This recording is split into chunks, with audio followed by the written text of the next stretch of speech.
Alors voilà, ça va être notre première leçon. Ce qu'on va faire, on va reconnaître des lettres dans cette sourate en commençant par le premier mot. Totalement sur la première ligne, à droite, on a une lettre qu'on écrit comme ça. Wa. Et bon, je pense qu'en arabe, tu sais que les lettres, c'est soit A, I ou bien OU, c'est tout. C'est tout. Donc on a les lettres et le son vient avec un A, un OU ou un I.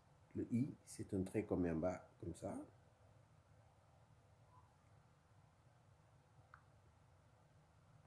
Le A, c'est un trait en haut.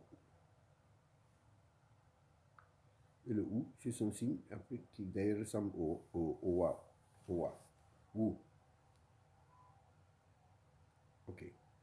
Donc, si on regarde notre signe là, en haut, on voit le trait qui est en haut de la toute première lettre, c'est un WA.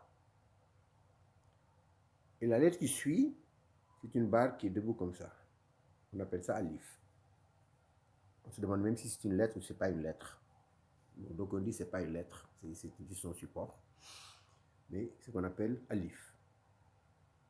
Et d'ailleurs, le alif, pour lui donner un son, on utilise un petit symbole dont on parlera plus tard. Il est accompagné d'un symbole pour faire A, I ou bien OU.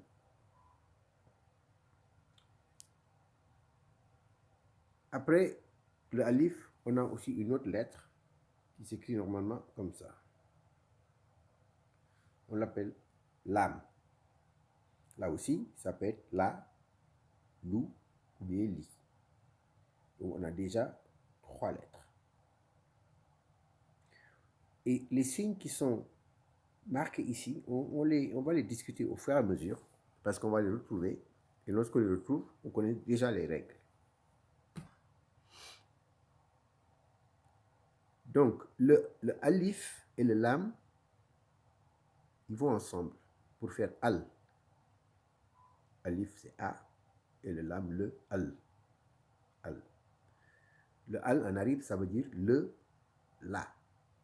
Du tout. Le, la voiture, le bâtiment, la maman, al, al, al.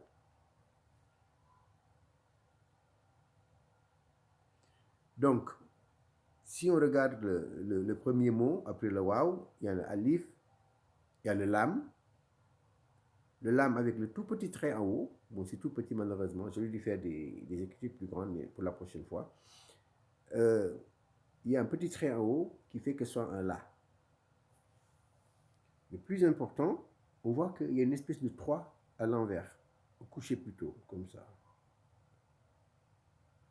Alors, cette lettre, elle est très importante pour la lecture. On va la retrouver beaucoup de fois partout. Qu'est-ce qu'elle fait? Elle permet de renforcer une lettre, presque de la doubler. Et on va prononcer ça tout à l'heure dans quelques minutes, de la doubler. Donc, si on commençait à lire maintenant, on dirait wa, et puis on dit al. On met mieux le wa et Allah, parce qu'il y a un la. Il y a un trait au-dessus du lam, du le. Ensuite, la lettre qui vient, si tu la vois bien, une fois je vais essayer de faire beaucoup plus grand, un signe comme ça avec 2 points en bas. C'est un ya. On ne va pas faire beaucoup de lettres, hein. On va bien les dominer, les maîtriser. On le voit. Et je disais tout à l'heure qu'on avait 3 sons. Le A, le OU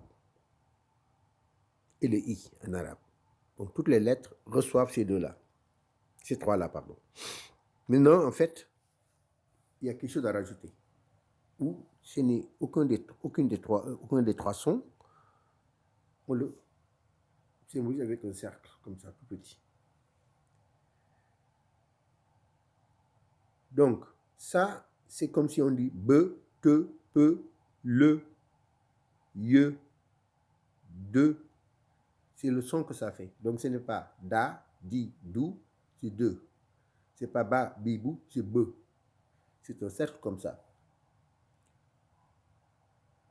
Et on le voit au-dessus du ya dont on vient de parler. La lettre là avec les deux points, c'est un ya. Et après, il y a encore le lam qui revient à la fin. Donc on a tous les éléments pour pouvoir faire déjà le premier mot. Et dans ce premier mot, il y a déjà quelques règles de lecture dont on va discuter. Donc ici, on va dire wal, wal. Donc on s'appesantit sur le le à cause du 3 horizontal.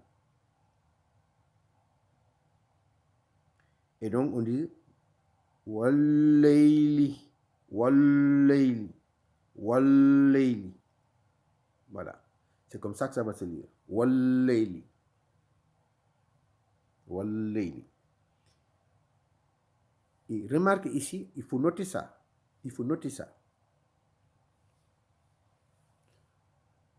Lorsqu'on a le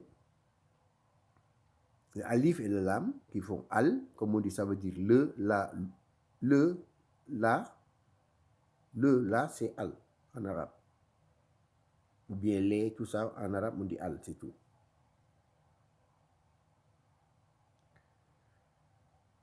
Lorsqu'on a le lam avec le 3 couché, le alif ne s'entend pas. On ne va pas dire wa al. On va directement vers le lam. Donc, retenir cette règle. Lorsque on a une lettre avec le 3 horizontal qui permet de doubler cette lettre, s'il y a un alif qui précède, on l'avale, il est silencieux, on ne l'entend pas. Donc on va de la lettre avant l'alif directement vers la lettre qui suit l'alif.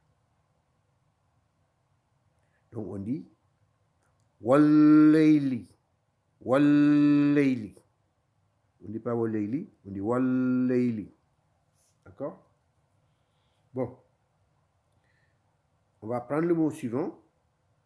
On voit que c'est un alif avec un petit signe en bas pour faire un i, parce qu'il est en bas.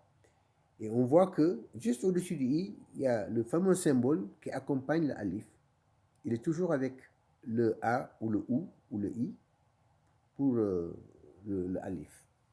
Et là, il est en bas avec le a, pardon, le i, parce qu'on avait dit ce qui est en bas, c'est un i. Ce qui est en haut, c'est un a, si c'est un trait, ou bien c'est un ou. Et tu as remarqué, je ne te donne pas les noms théoriques ou scientifiques des symboles, ils ont des noms, mais je me dis ça ne fait qu'encombrer, quoi. On n'a pas besoin de connaître vraiment. Et ce qu'on veut, c'est reconnaître les choses et pouvoir les lire. Donc, le mot suivant, c'est i. C'est i, c'est un alif avec un trait en bas. Et après, on a cette lettre-là, qui est comme ceci, avec un point. Ok, avec un point. Voilà. Ici, voilà. Voilà, un point. Et ça, on appelle ça za. Za. Zi, zou. Et pour le prononcer, ça pose des problèmes des fois aux gens, le mieux, c'est peut-être de mettre la langue entre les dents et de dire un Z, peut-être. C'est la meilleure façon de prononcer. Donc, on met la langue entre les dents et on fait un Z. Za.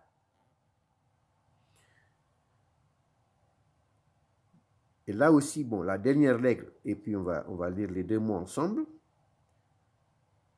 Après le Z et son A qui fait za, on a un alif.